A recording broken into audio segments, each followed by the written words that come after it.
Hello friends, welcome to Tech Byte. ఈరోజు మన Zotac GT710 2GB DDR3 graphic card ఎలా install చేయాలో చూద్దాం. సో ముందుగా దీన్ని అన్బాక్స్ చేద్దాం. సో ఇక్కడ మీకు 3 అవుట్పుట్స్ అనేవి వస్తాయి. ఒకటి VGA, HDMI మరియు DVI. సో గ్రాఫిక్ కార్డ్ చూడడానికి ఇలా ఉంటుంది. నేను దీన్ని అమెజాన్లో పర్చేస్ చేశాను 2800 రూపీస్కి. సో దీని బాక్స్లో క్విక్ ఇన్స్టాలేషన్ గైడ్, ఒక CD, ఒక మౌంట్స్ అనేది వస్తుంది. సో దీని యొక్క పూర్తి స్పెసిఫికేషన్స్ అనేది కింద మీరు సెక్షన్లో చూడొచ్చు. చూడండి, దీని పూర్తి స్పెసిఫికేషన్స్, హీట్ ఎంత జనరేట్ అవుతుంది, ఎన్ని కోర్స్ ఉంటాయి, సో దాటి వివరాలు మనం ఇక్కడ చూసుకోవచ్చు. సో దీని యొక్క లింక్ అనేది నేను కింద డిస్క్రిప్షన్లో ఉంటారు. సో మీరు ఒకవేళ కొనాలనుకుంటే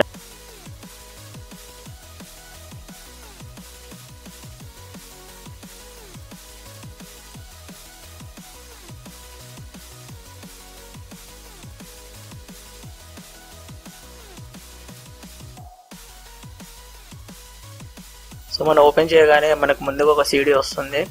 సో ఈ CD ఏంటంటే మనకి సాఫ్ట్వేర్ అనేది ఉంటుంది. సో దీని నుంచి మనము దానికి సంబంధించిన సాఫ్ట్వేర్ అనేది ఇన్స్టాల్ చేయొచ్చు. బెటర్ మీరు ఆన్లైన్లో సాఫ్ట్వేర్ దొరుకుతుంది, అది డౌన్లోడ్ చేయండి, ఎందుకంటే అది లేటెస్ట్ వర్షన్ ఉంటుంది, ఇందులో ఓల్డ్ వర్షన్ ఉంటుంది. సో నెక్స్ట్ మనకి క్విక్ ఇన్స్టాలేషన్ గైడ్ అనేది అవైలబుల్ ఉంటుంది. సో ఇది మౌంట్స్. సో మీరు దీన్ని CPU-తో మౌంట్ చేయొచ్చు. ఒకవేళ మీ CPU బాక్స్ అనేది చిన్నగా ఉంటే ఈ మౌంట్స్ అనేది యూజ్ చేసుకోవచ్చు, లేదంటే డిఫాల్ట్గా మనకి గ్రాఫిక్ కార్డ్తో వచ్చే మౌంట్ అనేది సరిపోతుంది. సో నెక్స్ట్ మనకి గ్రాఫిక్ కార్డ్ అనేది స్టాటిక్ కవర్లో ప్యాకింగ్ అయి ఉంటుంది. సో ఎలక్ట్రిసిటీ అనేది కండక్ట్ కాకుండా. సో ఇక్కడ మీకు గ్రాఫిక్ కార్డ్ అనేది టోటల్ బ్లాక్ కలర్లో ఉంటుంది.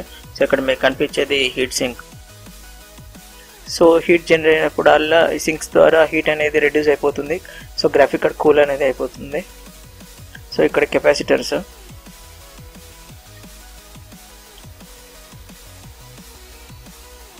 సో మనకి బ్యాక్ సైడ్ చూసుకుంటే గ్రాఫిక్ కార్డ్ ఒక టోటల్ ఇన్ఫర్మేషన్ ఉంటుంది. దాని యొక్క సీరియల్ నెంబర్ అవన్నీ.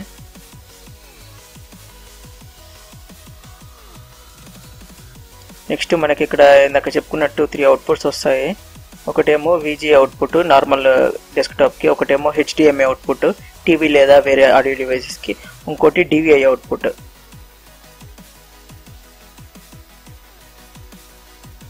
సో ట్యాగ్ సింబల్ ఇక్కడ మీరు చూడొచ్చు. సో బాక్స్ మీద ఏం స్పెసిఫికేషన్స్ ఉన్నాయో ఇప్పుడు మనం చూద్దాం. ఈ మోడల్ వచ్చేసి 2GB DDR3 type of graphic card. So DDR3 type of mother boards మీదే వర్క్ అవుతుంది.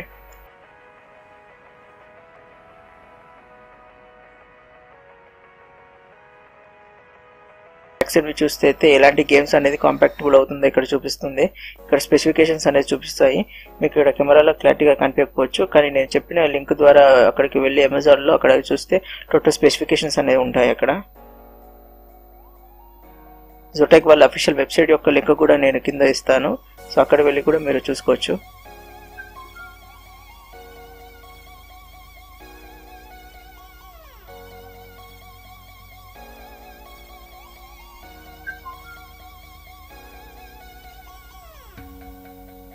సో మనము గ్రాఫిక్ కార్డ్ అనేది ఇన్స్టాల్ చేద్దాం. సో ఈ స్లాట్ అనేది PCI స్లాట్ అంటారు. సో అందులో మన గ్రాఫిక్ కార్డ్ అనేది ప్లగ్ ఇన్ చేస్తాము. సో ముందుగా ఈ బాటమ్ అనేది మనము స్క్రూతోని తీసేద్దాము.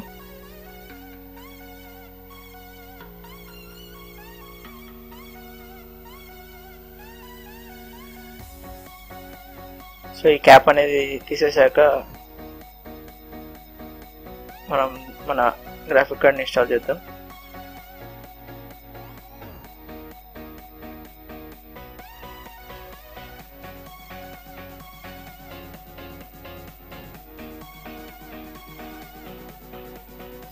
సో ఇక్కడ కింద కొన్ని వైర్స్ అడ్డు వచ్చాయి. సో దాన్ని మూవ్ చేద్దాం.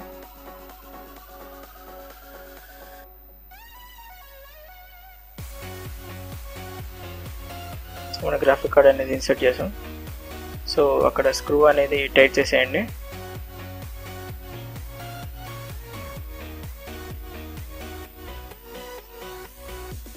ఇందాక తీసిన క్యాప్ అనేది మళ్ళీ ఫిట్ చేసేయండి.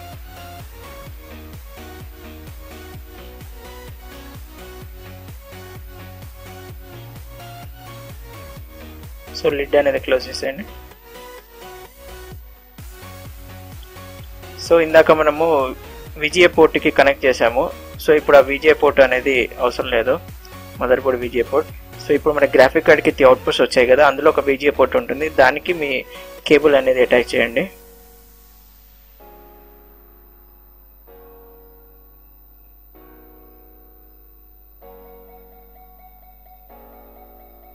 సో పాత పోర్ట్ అనేది ఇప్పుడు మీరు కనెక్ట్ చేస్తే డిస్ప్లే అనేది రాదు, సో దీనికి కనెక్ట్ చేయాల్సి ఉంటుంది. ఒకసారి రిజిస్టర్ చేశాక మీకు ఐకాన్స్ అన్ని డిఫరెంట్గా కనిపిస్తాయి, ఎందుకంటే మనం ఇంకా సాఫ్ట్వేర్ అనేది ఇన్స్టాల్ చేయలేదు. సో ఇప్పుడు మనం సాఫ్ట్వేర్ ఇన్స్టాల్ చేద్దాం. సో ఇందాక చెప్పినట్టు ఆన్లైన్ నుంచి డౌన్లోడ్ చేసుకోండి సాఫ్ట్వేర్, సీడీ యూజ్ చేయకండి. సో అది వచ్చేసి ఒక 230 MB ఉంటుంది సాఫ్ట్వేర్, దాన్ని ఇన్స్టాల్ చేసుకోండి.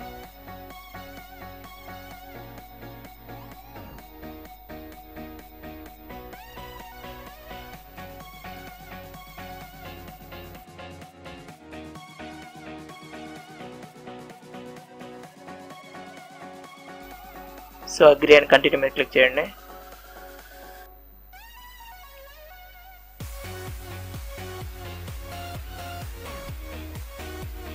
సో సాఫ్ట్వేర్ అనేది ఇన్స్టాల్ అయిపోతుంది.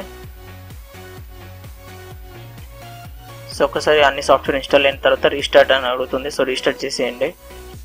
ఒక్కసారి రీస్టార్ట్ అయిన తర్వాత మీ రిజల్యూషన్ అనేది సెట్ అయిపోతుంది ఆటోమేటిక్గా. సో ఇక్కడ మీరు చూడొచ్చు డిఫరెంట్ టైప్స్. ఇక్కడ నేను ప్రస్తుతం యూజ్ చేసే మానిటర్ అనేది 720 పిక్సెల్స్ మాత్రమే. సో నాకు 1080 పిక్సెల్స్ అనేది చూపించలేదు. సో ఒకవేళ మీరు 1080 ఫుల్ హెచ్డి మానిటర్ కైనా యూజ్ చేస్తే అక్కడ మీకు ఆటోమేటిక్గా డిఫాల్ట్ వస్తుంది. సో ఇక్కడ డిఫరెంట్ టైప్ ఆఫ్ రిజల్యూషన్స్ చూపిస్తుంది. 60.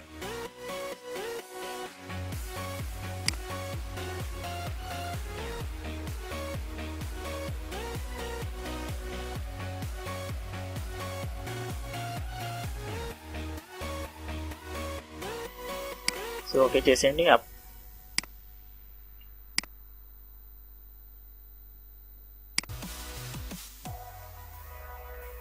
సో ఇక్కడ చూడొచ్చు, ఇది ఎన్విడియా కంట్రోల్ ప్యానల్ మన గ్రాఫిక్ కార్డ్ది. సో ఇక్కడ డిఫరెంట్ టైప్స్ ఆఫ్ సెట్టింగ్స్ అనేవి ఉంటాయి. సో ఇక్కడ ఇమేజ్ అనేది సెట్టింగ్ చేసుకోవచ్చు 3D వ్యూలో. సో ఇవి different types of 3D settings.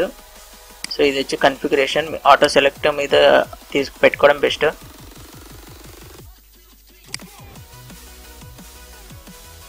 ఇక్కడ చూడండి, ప్రస్తుతానికి మనం ఒకటే మానిటర్ కనెక్ట్ చేసాం కాబట్టి ఒకటే చూపిస్తుంది.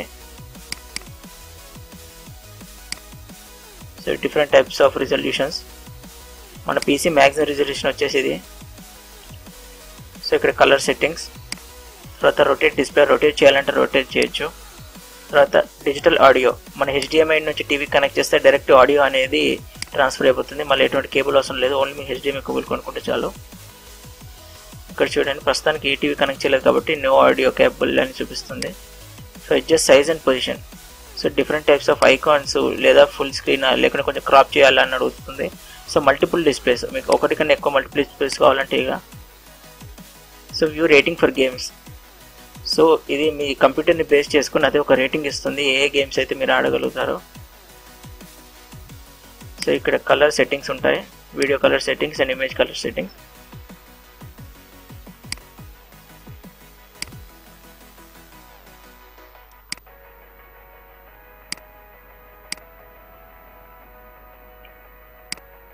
ఓకే ఫ్రెండ్స్, ప్రాసెస్ అంతా అయిపోయాక ఒక్కసారి రీస్టార్ట్ చేయండి. సో మీ సిస్టమ్ అనేది రెడీగా ఉంది.